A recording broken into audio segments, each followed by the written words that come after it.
Am I a hero? Am I a hero? We're here to challenge your definition of a hero. Hello, everyone, and welcome to the 5th episode of 10,000 Heroes. This podcast is an investigation into what it means to be a hero in day-to-day terms. We're here to rescue the term hero from the pages of comic books and some of the more extreme acts of heroism and locate it directly in our lives and in the relevance and significance for ourselves. And my name is Nathan Ramos, and with me is my co-host, Ankur Shah Delight. Hello, Ankur. Good morning, Nathan. Good afternoon. Good evening, Nathan. Good evening to you, sir. So today's episode, we have an old friend of mine, Shilpa Jain, who has always been a light of compassion, fun, and really hard-edged analytical inquiry. She's always been a challenge for me in my life. So it was really fun to have her on the show. I didn't hear so much of the challenge in the conversation. What I really received and took away and taken away for the rest of my day is Shilpa's invitation for us to lighten up and to play a little more. And I think that adds a really interesting dimension to some of these things we're talking about in terms of development, achievement, and sometimes a culture that can become obsessed and maybe a little compulsive in accomplishing things. Yeah, exactly. That's a great way to introduce it. Thank you. Shall we? Let's jump in. Yeah, let's do it. For people to hear. All right.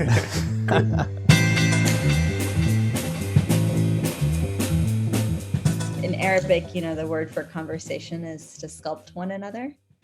And so I love that experience of letting myself be sculpted and also being part of this, sculpting process in terms of shaping what we grow into through this dialogue. So that's beautiful. So I think we just started right there. Okay. So tell me, when did you first learn that? Oh gosh, I learned that from a dear friend of mine, Munir Fashe, who's a Palestinian now elder. And yeah, that was probably 20 years ago that I first heard him share that in an article and then in person also. And I wish I could remember the specific word in Arabic. I'm sure I could find the article at some point, but what stuck with me was the sculpting of each other. And that sense that I'm complete and not also that I'm incomplete, in a sense that I can keep shifting and growing and evolving, and so can the other. And that we actually have this intimate relationship and ability to do that through a conversation. I just found that so beautiful. Probably also because my name means sculptor, too. It has that root in Shilpkar and Shilpa. And so, there's probably some little ego boost in that too. But I just really loved the sense of sculpting and co-sculpting. Oh, that's beautiful. I mean, just it's so hopeful that every conversation we have has the potential to enlighten us, to transform us, to make us into that pure, more sculpted version of ourselves. I love that. Mm-hmm. So I was going to ask you. Oh, go ahead. Go ahead. No, and I think with that sensibility or feeling, then how I approach each interaction I have is there's a little bit of mystery, there's some wonder, there's some amazement or potential in that I really love, because I'm I don't know what's going to happen in this conversation, what's going to be drawn out of me and what's going to be drawn out of this other person, and how are those going to meet, and where do we synergize, and where do we find differences, and where do we get to play with those differences, and so there's just a lot of delight that comes through that for me, which I know you appreciate. Oh yeah, and I love that curiosity of who am I going to be at the end of this conversation? Yeah. Oh, wow. So I was going to ask you about some of the themes, because I know you've done a lot of different things in your adult life and your professional life, but maybe before that, just because you brought up your name, Shilpa, and its meaning, could you just share in what ways have you been a sculptor? Oh, in your wow. professional life? That's a beautiful question. Yeah, so Shilpa has to do with the practical arts. It's kind of the overall rubric, right?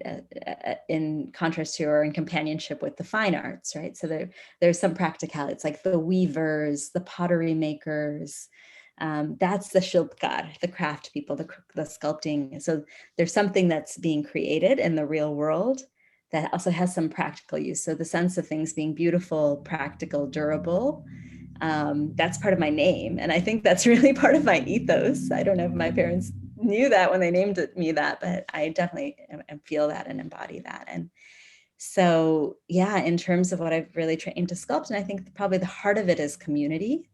And with community, there's this, the thing that's super crucial is the core of like each person also seeing their own wholeness.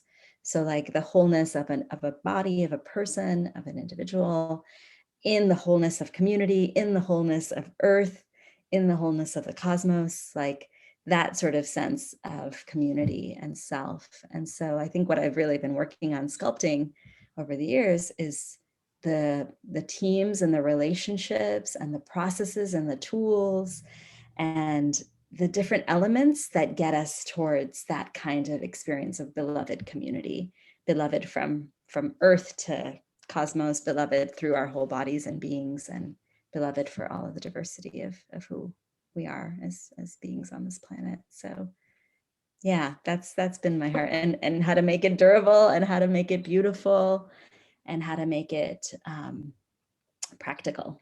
I'm a Capricorn also, so practicality is super important to me as well. So yeah. Wow, that's beautiful. There's so much to go into there. I don't think I was able to retain all that. Luckily, I'll be able to listen to this later. But for the purpose of this conversation, of this co-creation and co-sculpting, that relationship between the individual and the community, I'd love to know more about that. Because often I'd say in our language or in people's perception of it, those might be opposites. The full flowering of the individual and being part of a community. But what I heard from you is that they're almost inextricable. Yeah, for sure. Because, and I think a lot of this comes from my sort of spiritual background as a Jain, and also, studying Swaraj a lot in India, which is in one sort of sense, it's the power of the local, or the power of people to make their own decisions. But there's also what I heard from Gandhi's grandson once is like, it also means self-radiance, the radiance of each being and each person in the whole of like how we live, how we eat, how we work with our waste and work with our economy and work with our education, all of this, like that they are inextricably linked. Like my wholeness and my being is deeply connected to my wholeness and my community. And so they're not, yeah, I think never in my own life I've been able to actually separate them. And there are other truths that there are parts of me that are me and that are really crucial and vital. And then there are parts of me that are me that are only revealed in community. One of my mentors, Michael Mead, he talks about how in the Celtic tradition, we're born 3 different ways. So the first way we're born is into our families, which is like nature and nurture, right? Like all the genes, all the ancestry I'm born with, and like particular environment and place I'm born with. He said the second way we're born is with the particular genius, the particular gifts that we're here to give, our soul is here to give in this lifetime. And it's like, in the third way we're born is with the angels and the wisdom to guide us on our path. And so 2/3 out of that, of my beingness, of my birth, is deeply connected to community, the community of my family and my culture and like my origin and all of that. And then the community of me revealing myself to myself as I walk on my path, or having angels come into my life, which could be physical or spiritual, and just peers in the journey and friends and colleagues and all of that are like the angels and the wisdom to guide me in my path. So I really, find myself really steeped in that. Like 2/3 of who I am is connected in that way. And then there's also a unique genius that is entirely in me too. So it's a both and. Yeah, and I imagine that those other two, the what you call the angels, and then of course the nature and nurture, are instrumental in helping you or helping us understand what that inner genius is. Exactly. Yeah. Yeah, they're crucial. And sometimes, I do these exercises with people where we're like mapping our life journey a bit, and we're looking into, telling the story of our life in some ways. And it's like the invitation for me has always been look at the moments where I felt profoundly alive, profoundly full of joy, and also look at the moments where I felt profoundly broken and full of pain. And both of them are going to reveal to me what I'm here for, what my genius is. And so that happens through my family, through my younger experiences a lot in our childhood. We can like look back and see at each other. Oh, I saw you being this person when you were a kid. For me, my family was like, you were always the kid that was like gathering the groups and wanting to play the cooperative games and like welcoming the new kid in and like, oh, is that kid, and oh yeah, okay, you're that person. That so welcoming and belonging and creating spaces of inclusion. And that's been in me since I was a little one, and I believe that's true for everyone. Like we can see those seeds. Now, sometimes those seeds don't get watered, they don't get attention. I really had a lot of blessing in my life to be like loved up on in those areas of my life. And many of us don't get that. So, that's not always true, but like we can still for ourselves go back and sort of start to see where are those great moments of incredible aliveness, incredible joy, and where are those moments of incredible pain, and trust actually that that's where our genius is being revealed. Yeah, and then if we can tune in, there have been angels and wisdom to guide us on our path. Maybe again we took those angels and connected to them, maybe we didn't. That's also there all the time, with a lot of gentleness for the paths that each one of us has taken. But like they're there, and then I can start to, if I'm tuning into that, I'm like, oh, maybe I can start to welcome those wisdoms in, instead of running away from them or denying them, or yeah. Yeah. So this purpose, I like how you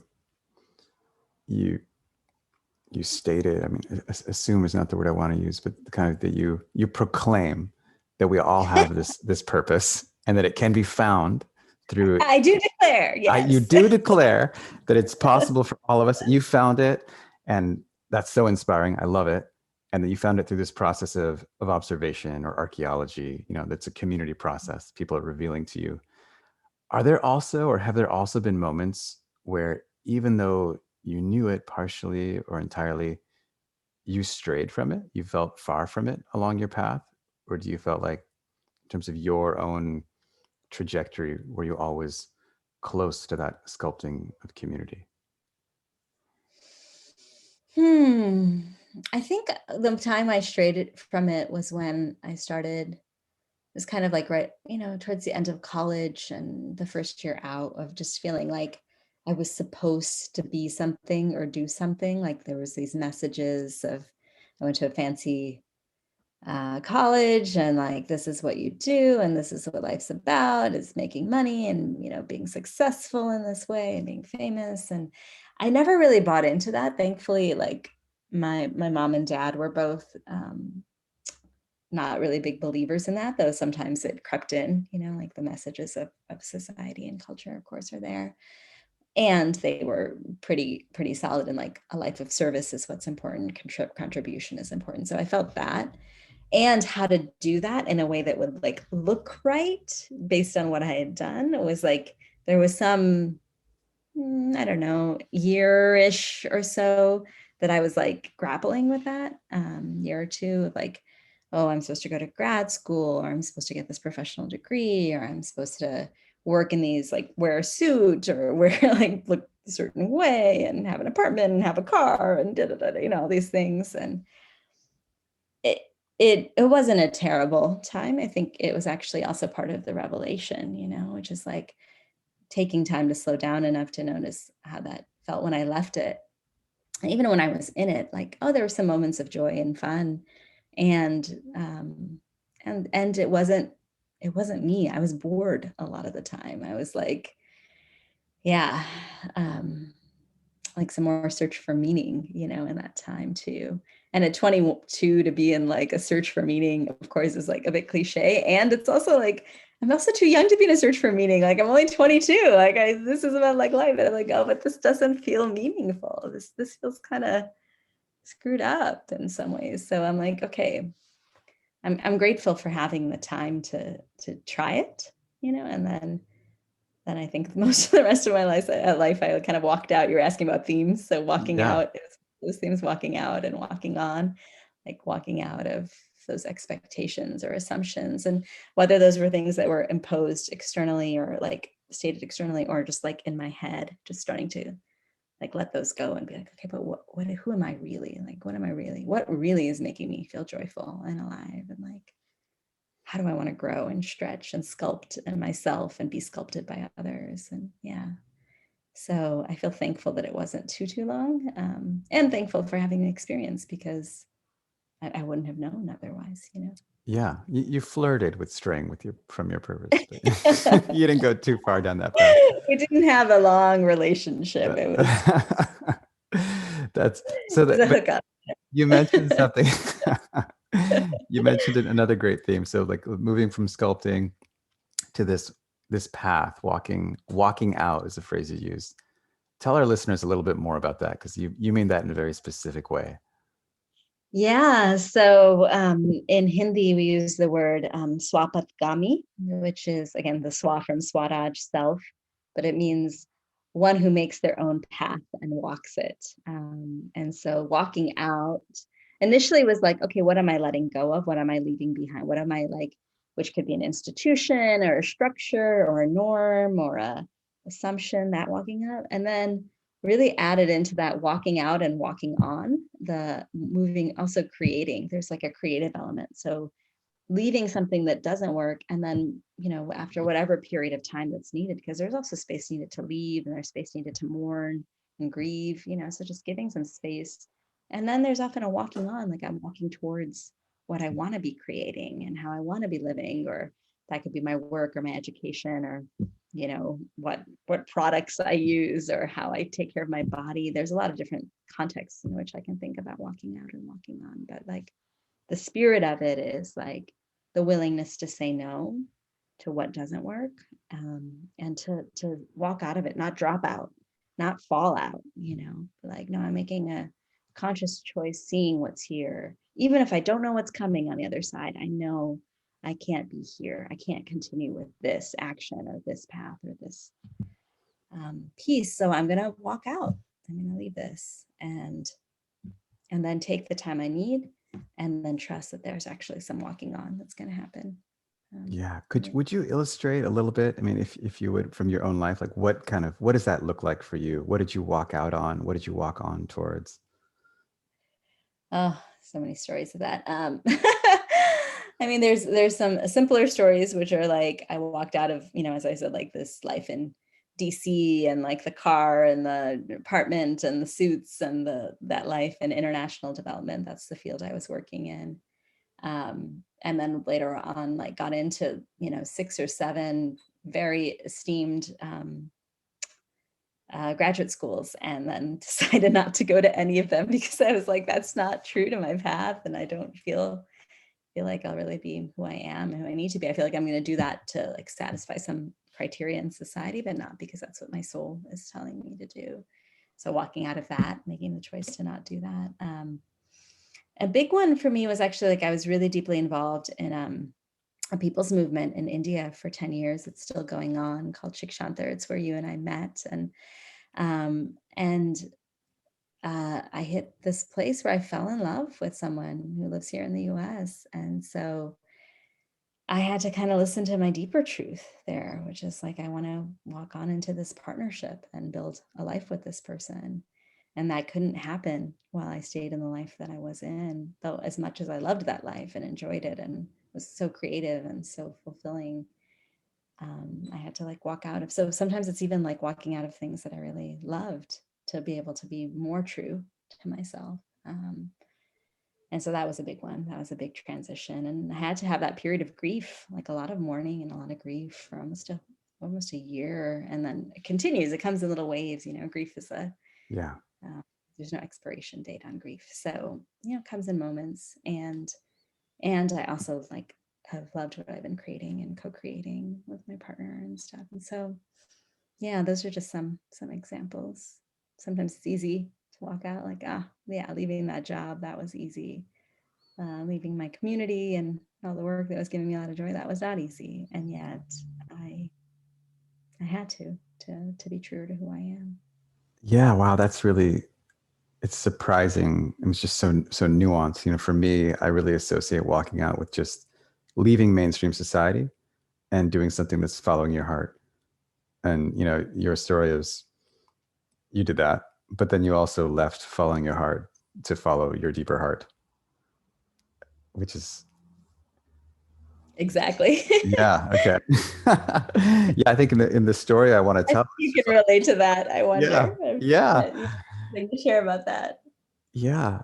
I mean, that's been part of my journey of, when we met, I was in the middle, or at some point in a phase is the right word, but a lifestyle of traveling, just, like a professional pilgrim, traveling all over the world for 13 years. And I mean, totally relate to what you're saying. The grief of leaving that behind to explore life in a different way, getting married, having a kid, settling down, buying a house, all these things that I thought I would never do. And exploring myself and the depth and the bonds of community in that way, which is just totally different than getting to see all your friends all over the world every few months, because you're just constantly visiting them and traveling. And yeah, walking out and walking on.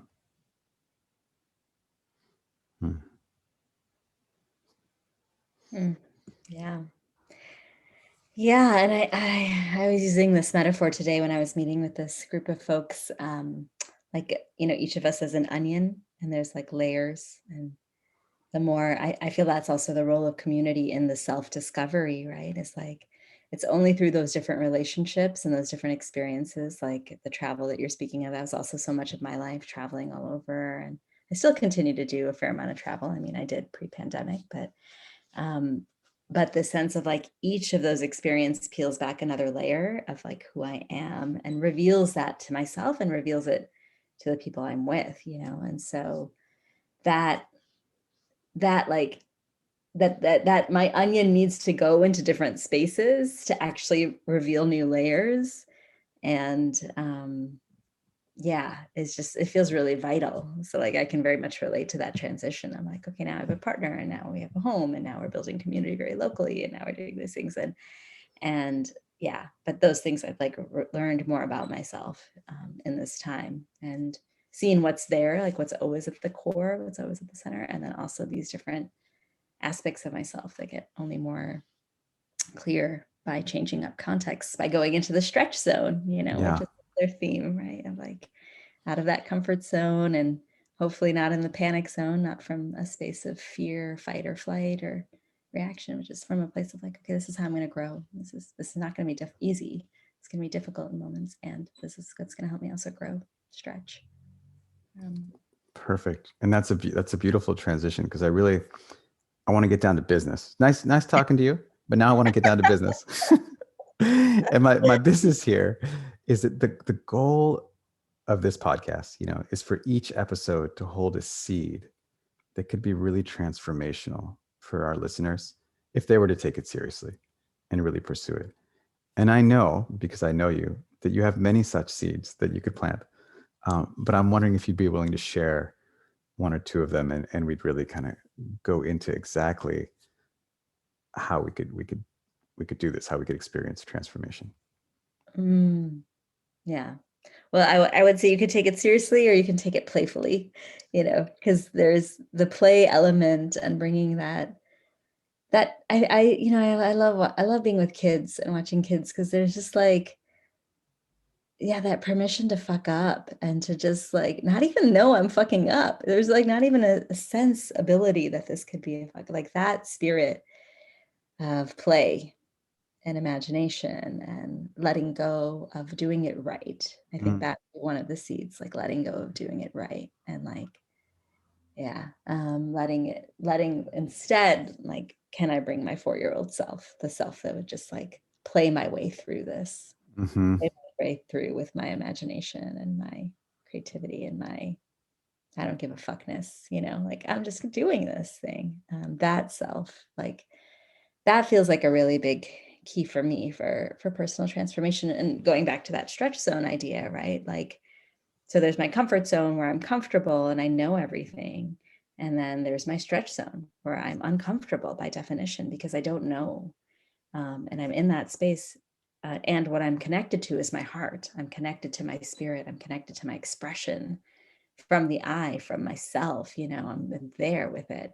And I'm able to listen. I'm really able to listen to myself, to the context, to the people with me, to the situation. And out of that comes growth, because now I'm experiencing something and I'm engaging with something so fully, with my whole self, that it's going to transform my whole self. And then there's my panic zone, right, where I'm like not present. I'm not able to be with my heart and my wholeness. I'm not able to express myself from my I, from myself, and I'm not listening.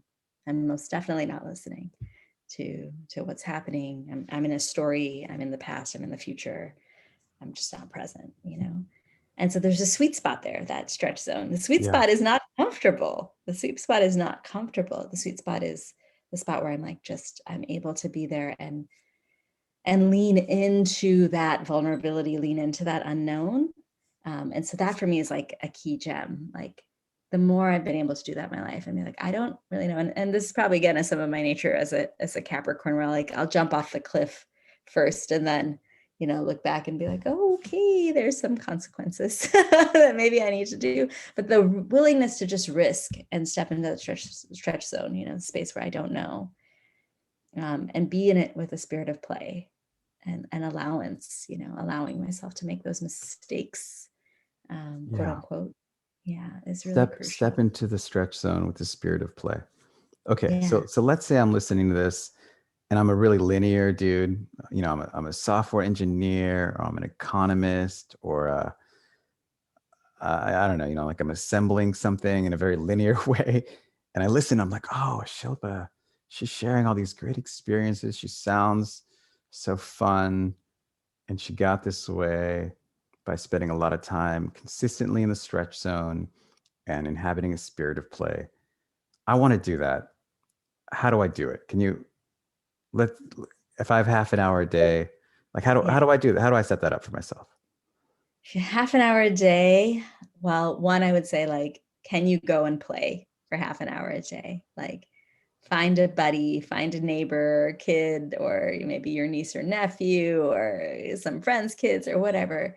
And that is the first place to practice, is like, have that community. It's not something to do alone. We're not here to live this life alone and figure it out in our heads alone. And we won't diss on the economist or the data software engineer. Like, I believe that there's also so much community there. So maybe there are people like putting out a little invitation for play. And play could look like, whatever floats your boat. Like if that's moving and running and, playing some kind of tag, or like, doing something more with like puzzle pieces, or doing something with like, what are those called? Jenga things, Mhm. or Legos or whatever, like just to give yourself that space. Or even if you have nothing, grab a piece of paper and just start doodling, like without any intention to make it right, to make it Mhm. something. So is I that think it's, critical to the notion of play, that there's not an yeah, intent, there's not a right and a wrong? there's not a right and a wrong. There's an intention. Maybe the intention could be like, I'm here, I'm present. But I said, but without the need to have it be a product. And I think that's where like the play lets me and lets us maybe get out of this productivity, which really, I think, can be so alienating. And you know, people say all the time these things, oh, we're not human doings, we're human beings. Yeah, that's true. And we're so steeped in doing, and we've been so steeped in doing most of our lives, mostly because of school, also from our families, also from then as we get older, our workplaces. It's just like do, produce, produce, produce. Even in COVID, I was just talking with a group of friends yesterday who work in education, and we're just like, the sense that that kids were just supposed to just keep learning, just keep doing the syllabus, and like the learning was the syllabus, the learning was those math problems and that. And like here we are in a completely unknown moment for any of us, and maybe in human history, where things have just like stopped so rapidly. Like the sense that, can we give ourselves permission to not produce, and can play be something? And I think it just takes practice, because just as much as we practiced, we weren't always those productive people. You know, we were Right. the kids who knew how to run around and be silly and, you know, just imagine forts and stories. And we did that. Like each of us has that seed inside of us, you know. So sometimes it's just giving that seed some water and light, which is like find some buddies, you know, and the buddies could be anybody, but like buddies who want to play without agenda, and just for the sheer purpose of like not being productive and letting us just generate something from joy, you know. Yeah. So I would say that feels so important, because unless I'm working that muscle of play, it will atrophy. You know, unless I'm working my muscle to stretch, to put myself in situations that are not comfortable for me. It doesn't have to be my most uncomfortable thing. I'm even just talking about like a little bit uncomfortable, like meeting a new person, or, you know, trying a new food. It can even start there, and then stretching that muscle more, like working it out, like I work out at the gym or whatever. I have to work those muscles. I got to work the muscle of play. So it sounds funny to schedule playtime. And yet sometimes that's what we need to do to move forward, you know? Yeah. Yeah. As someone who works and farms and has kids, it makes sense to me to, if I don't schedule it, it's not going to happen. Yeah. Yeah. And All right. then there's a way, I think that, and I know this about you, about myself, where like it also, once I get that practice in, it starts to seep in everywhere, and it doesn't fall in only in the schedule. Then my meetings are playful, you know, I get to be spontaneous there and see what emerges and improvise and be creative and listen and ask a fun question, and that becomes playful. Or when I'm cooking, I'm doing something that, okay, I've started like today I was like, okay, I'll just try this recipe in this different way, you know, and see what comes out, you know, and play with that. I never made it this way before, but let's see how it comes out. Like that becomes play. Yeah. So there's ways that it then can start to seep in to other places, you know. Fantastic. So that reminds me, years ago we met, and it was a fundraiser at a person's house named Lynn Twist, and you introduced me to her work. There's a book called The Soul of Money. I haven't read it. I'm still ignorant about that. But 15 years ago, it's on my list, still on my list. And yeah, you can see I probably had some resistance about that, and probably still do. And that's one of those subjects, money, that's very serious for a lot of people. And so I would love if you have any perspective on bringing the spirit of play to money and finances, and this idea that's like, it's an essential part of our modern life. You know, we ignore it at our peril, but it can also just be overwhelmingly serious. Yeah. Yeah.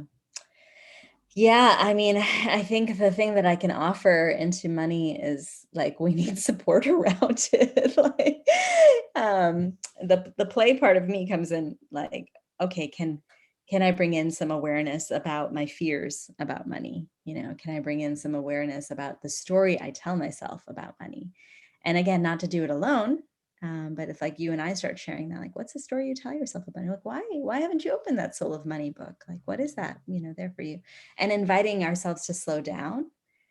So the other big gem I want to offer is the slowing down, you know, because things happen at such a fast pace, including our relationship to money and finances. It's like, these are the things you have to do.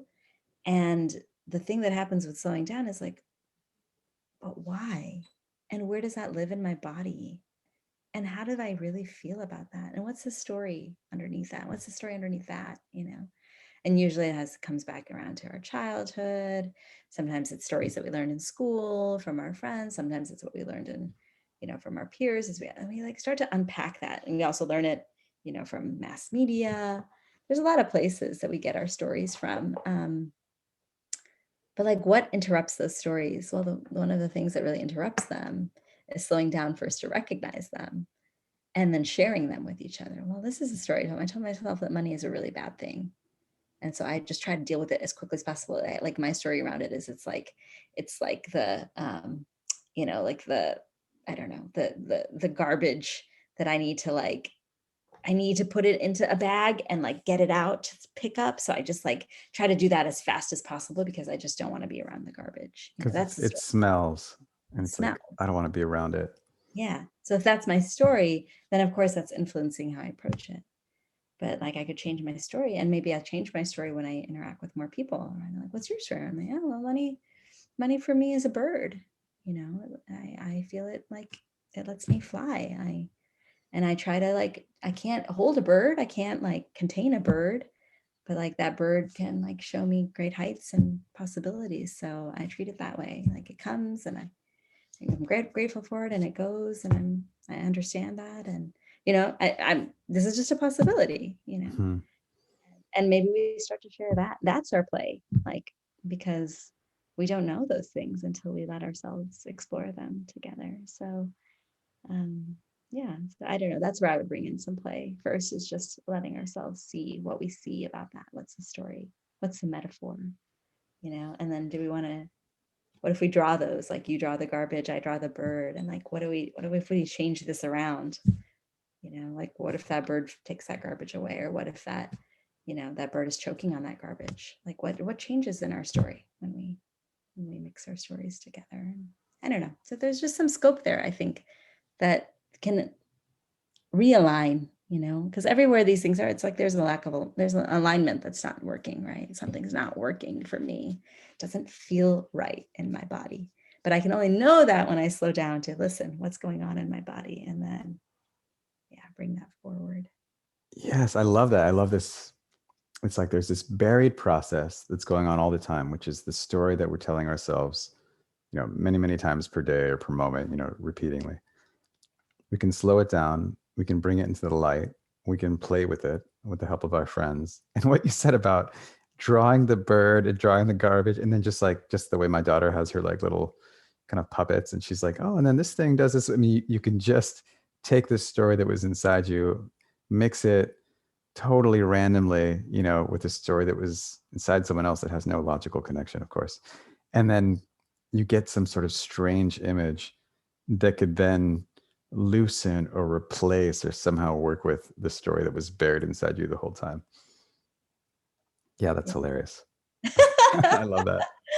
I mean, because I don't know how seriousness is going to get us out of this, to be honest, like it's not working. It hasn't really been working. If I look at the stats of like inequality and suffering and, people, I work a lot with lawyers on another project, and, lawyers have the highest rates of suicide, divorce, and addiction. And here they are in some ways, like making the most money. They have prestige, they went through this thing, they did it. And so why is that? Like something's off in our seriousness. Something's off in like the story that we're telling, or like the tremendous mental sociopathy of like billionaires, right? Like what the hell? Like how can that exist? How can Jeff Bezos, for example, not to call out one person, but here I am doing it, so I might as well continue. Like how could he could actually pay every Amazon employee $100,000, $105,000 bonus and still have more money than he did before the pandemic started. Like, what is the pathology there? Something else is going on that is off, right? Like, and yet, there's just a desire not to let people unionize so they can get $25 an hour. It's like something so bizarre going on that I feel like seriousness is maybe not our way forward. Like, can we bring more play? Can we bring more play into ourselves? can we slow down with each other more? Can we see ourselves and see each other more? Yeah. And again, it's not meant to be done alone. We have to do that. Our personal work is so intimately connected to the community I'm with, or the community I need to build to do that with, and I don't do that alone either. I do that together. So it's just like this shifting, this reorientation. Something's got to shift right from there. And so why not play? Why not imagination? Why not creativity? Why not permission to fuck up? Why not slowness? We haven't gotten very far the other way around. Yeah, I love it. I love it. There's something lacking with the seriousness, and we can try and find it in some other way. So then here's something to play with, or another little challenge. Mindfulness, self-awareness, big words these days, both very desirable. Yes. One of the ways we try to approach those things is through meditation. But you, as the spokesperson for sculpture and for sculpting community, how do we work on those things with other people? First of all, I don't want to be the spokesperson. It's your name. It was your destiny. I'm sorry. No. How do we work on that with other people? Yeah. Well, if I went to mindfulness and particularly Buddhist traditions, right? One of the deep sayings is the next Buddha is the Sangha, which is like the only way we are going to find our next levels of enlightenment is in community. It's what it's saying to me, is how I understand it. And so my self-awareness, it's funny. It's like, if a tree falls in a forest, does anyone hear it? If no one, but does it make a sound, right? And like my self-awareness is only sort of makes sense when I'm with a community where that is being practiced and noticed, and where we help each other with it. And for this, I want to speak a little bit to like the difference between calling someone out and cancel culture and all of that, to like the generosity and grace of recognizing we're human beings on a human journey. And like my self-awareness is only going to grow in relationship when I'm with others who are also trying to practice that, and where we allow each other grace and generosity for that. It's not going to be perfect. It's not going to. And actually the perfectionism is what's killing us too. So maybe part of where I can really source my mindfulness and my self-awareness work is finding that Sangha, finding that set of friends or colleagues or a mixture of family members or whoever that is my Sangha, because it doesn't need to be a specifically religious community that's helping me with that. It can be just people who I love and who love me. Like that's the base of it, right? And so in that, I'm getting opportunities to share from the this is what's going on for me. I'm slowing down with somebody. We're checking into what's going on inside, and checking in by sharing it with each other. We're like creating a check-in circle, a check-in space to bring that self-awareness and to see it, to reveal it, not just to know it for ourselves, but to reveal it to ourselves and each other. And then you check in. I check in, I share that, you check in, you share that. All of a sudden, my self-awareness grows from your self-awareness. Like I hear your story. I hear what's life for you. I hear what's happening inside of your spirit and your body and your soul, your heart and your mind. And my self-awareness grows. And I need that. Like I need that to keep growing. And then our third friend checks in. Jay checks in, or Joven checks in, or Carson checks in, or Elias checks in, or whatever. Our friends started checking. We're like, wow, I just grew. I grew from being just Shilpa into being this whole sphere of humanity with all of these diverse realities and truths. And I can see where I connect and how I connect. And all of a sudden my self-awareness grows.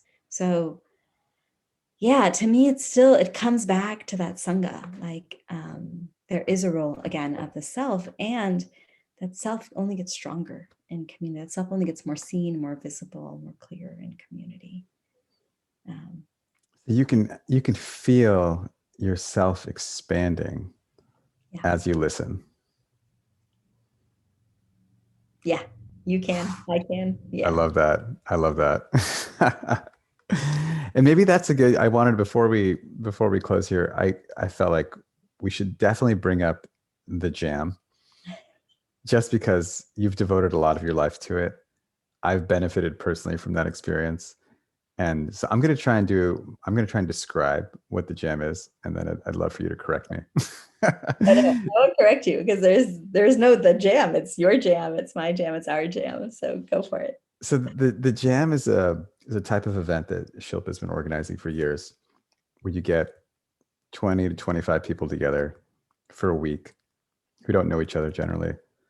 And by the end, you're like laughing, crying, hugging, in tears, best friends, total intermingling of self and consciousness.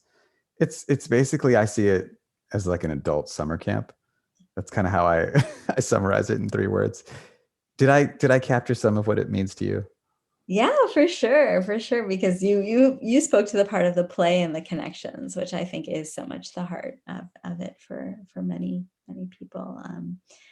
Yeah, I think what I would add to what you share is that the jam is also about adding, right? It's the yes and it's the every single person in the group, in the circle, in the community matters, and that they have something to bring and contribute into the jam. It's the spirit of the musician's jam, right? So that each of us has a story, many stories, a song to share, a creativity, a fear, a struggle, a pain, and many, of these things. And that by sharing them, listening to each other, we expand, we grow, we grow in our humanity, we grow in our possibilities, we grow in our imaginations.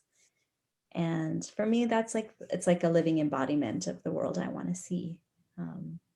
Where there's space, there's grace, there's willingness to work through hard conflicts and challenges, to look at our identities, to look at things that are not comfortable for many people in different ways, and yet to do them using tools and practices that like enable us to slow down, to be with each other, to see ourselves, to call upon the earth and nature to support us. To bring in dance and music and play and all of these elements that make us more human, make us who we are. I love it. And you really brought us back around to the beginning with that idea of a conversation, that when you start it, you don't know who you're going to be at the end of it. Just like a musician's jam, you start it and you don't know what's going to happen or how you'll transform or the music you'll end up playing at the end of it. Exactly. And that comes through that willingness to share, like to bring, like the musician's jam is such a beautiful example, because like I'm willing to share something vulnerably. And I don't know, it might sound a little wonky sometimes, like the music might not sound that clean or clear. Like I'm going to stick with it. And I'm going to also tune into a lot of listening so that I can also connect my sound with these sounds, and not to lose my sound, to connect my sound, so my sound still matters. And so does the collective. And so that both and, and keep working that to me is the spirit of jamming. And I think that's some of our hardest work, to be honest, the willingness to not lose ourselves, and also the willingness to not lose the group. Like we can do both. We have capacity to do both, and it's possible. It just sometimes takes working different muscles. For some of us, it's really hard to work the muscle to include ourselves, to like name our truths, to share our voice, to express our needs, to share our dreams, our wishes, whatever it is. Sometimes it's really hard. And that work, that muscle, just starting to practice that in small ways, that can be some of our work. And for some of us, it's really hard for us to include the group. Like we want to just do it alone. We want to figure it out because it feels scary. There's been pain in relationship. There's been hurt. There's been trauma. So how do I trust again? How do I work to build that trust? How do I work? What do I need to unlearn and let go to build the trust in the group, in the collective, in my Sangha? How do I do that? And work on that muscle and practice that, practice that play in the group, practice that play in myself, practice that slowing down in the group, practice that slowing down in myself. Like there's a dance. That's where the sculpting happens. We dance together, we sculpt together, we grow together.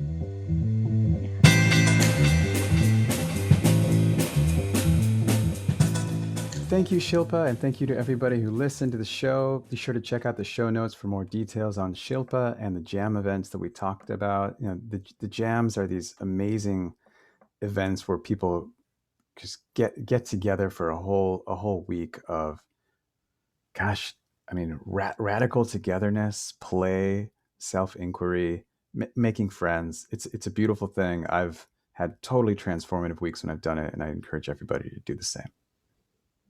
Yeah, and to throw their own. Hit up Shilpa. Get some advice. Oh, yeah. Throw some jams. Exactly. Throw More some parties. jams. That's right. Thanks for listening, everybody. Have a great week.